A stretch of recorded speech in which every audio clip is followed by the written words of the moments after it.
So I had this dream that the three of us woke up every morning in a house and we would share a bench as we stared at the wall where there was a screen in the wall. And every morning we would wake up and watch. And I don't remember what was on the screen, but I do remember that it kind of made us agitated. It put a lot of anxiety in us, you know. And every day we would leave after watching this video on the wall, and we would hop in this car. And in my dream, I made this crazy car, and it was like an old Bentley from like the 20s. But it would change color every day. You know, it would go to these like really poppy candy colored hues, and we would go down this cobble street and immediately take a left, and we're in Ireland and we're on this dirt road, and every day we would drive down that road and we would end up at this old theater that we were working on. The three of us were, and we were restoring this theater.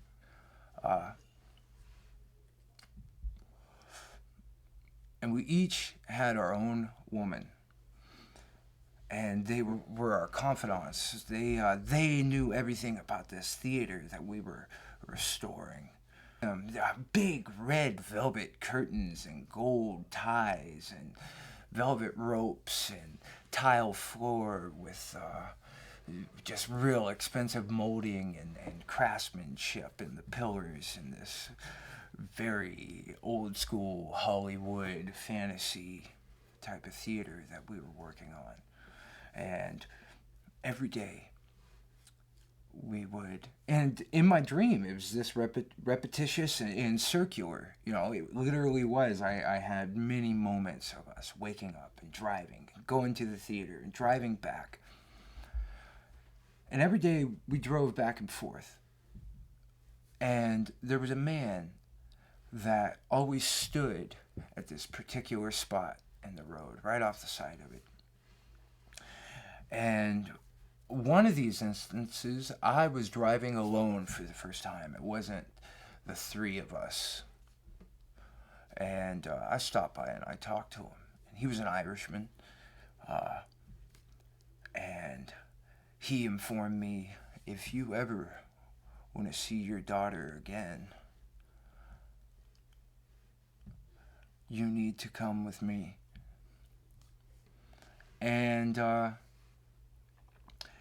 it was almost like I knew the guy, because I immediately responded knowing who the real bad guy was. And it wasn't him. It was a cop who wasn't Irish. And I immediately come back and respond to him like, man, just help us out. He's not one of you. He's not one of us. Just help us get her back. And he's going, I can't. And so literally the next thing in my dream is a scene of the road, and it says 57 months later, just like a movie. And that's kind of unusual for a dream. And here we are, waking up, rickety bench, staring at the TV screen on the wall, and getting pumped and jacked up, and then getting in the car that changes colors and driving to a theater and restoring this theater with incredible determination and obsession and vigor. And so we get to the theater this one particular day, 57 months later from the Irishman working for the non-Irish cop. And we sit down on the stage. This theater is not a screen, but a stage, a big performance type hall. And we all plop down on a rickety bench on the stage, just kind of like thrown back to the audience, and we start looking as if we're looking at that screen like we do every morning at the house. And music starts to play. And these three women that have been nothing but help, they start dancing. And a peaceful dance, a joyous exhale of all the hard work that we've been done kind of comes out. And we're just kind of watching and celebrating in our own way, I guess. And then my fucking dad comes in. And he's looking around the place like, this is great. You guys, you did it. You did it. And he looks over at one of the girls dancing. She, at this point, is kind of like in this hypnotic state, and she's like climbing up equipment and kind of up the curtains, up the walls, you know. And my dad's annoyed by this. Don't, fucking get off the wall. Stop dancing up the walls. And that's when one of you goes and reveals, and for the rest of my dream, you wore this. And you come out, and you're wearing this, looks like a wetsuit, but kind of body armor, like a superhero's costume kind of deal. All the muscles are real molded into the suit, and you still got this dirty, greasy Irish kind of facade going on, but you're wearing the suit very nonchalantly, and it's a bit odd, but it's not concerning. And we leave, and we drive down the road, and we go to the house, and this happens another few times.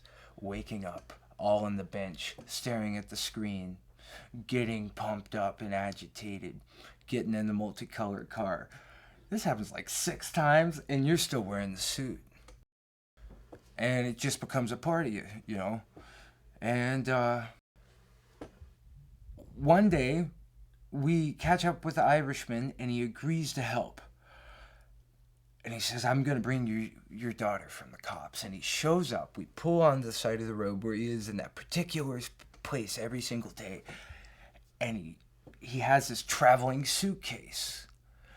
You know, the kind that you can, a traveling closet. You can pop it open and open. It's huge. And he opens it up. And there's a girl and her mother in this traveling suitcase with grease all over their face. They're wearing rags like burlap sack dresses, barely hanging on. It's been years. This dream has gone on for years. And we keep them in the traveling closet as we put it on the car. And they felt comfortable, I guess. And that's our last drive to the theater. And we show up. And the 3 of us, and the 3 confidant women, the Irishman, the daughter and the mother, my father. We walk out the back of the theater. And there's the Irish coastline. And it's on a big, flat cliff. Just dropping straight down. And the sun goes down and it gets dark, and the theater that we have been working on for years comes to life. Completely takes a giant breath, and all of the lights and red velvet is glistening with the gold. And there's two of those Hollywood come hither big spotlights that shine up into the sky. And we walk around the front of the theater, and there's a line of people going all the way into the night. And at the very front of the line was the fucking cop. No shit, you know? And we get kind of like, the fuck, you know, just, you know, and we fucking walk up to him and just tough street guys in, you know, what the fuck you doing here? You know, what the fuck are you doing here? You're not welcome here. And he's hands up, Ferguson. And he says, I just want to see the show. I just want to see the show. And we're like, fucking A, you do? Come on in. And we start selling tickets.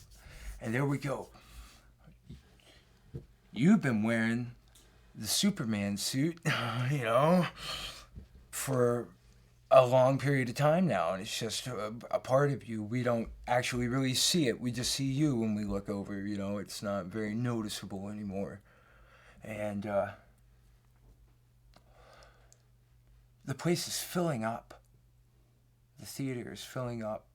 And the three of us walk to the stage. And I kind of mosey out onto the stage like no one's there. You know, very comfortable, not very aware of the now thousands of people that have made their way into this theater.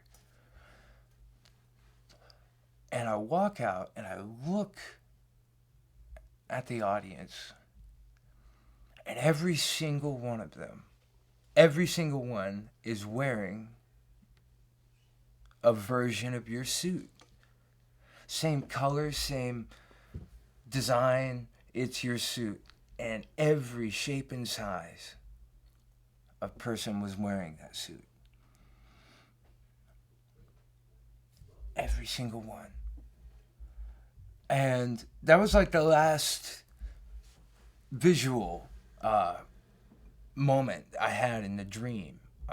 And it was just gaining an awareness that every single person there was trying to look like you, was trying to be you. Then I fade to black, and I woke up, and I'm like, whoa, you know. Yeah, weird.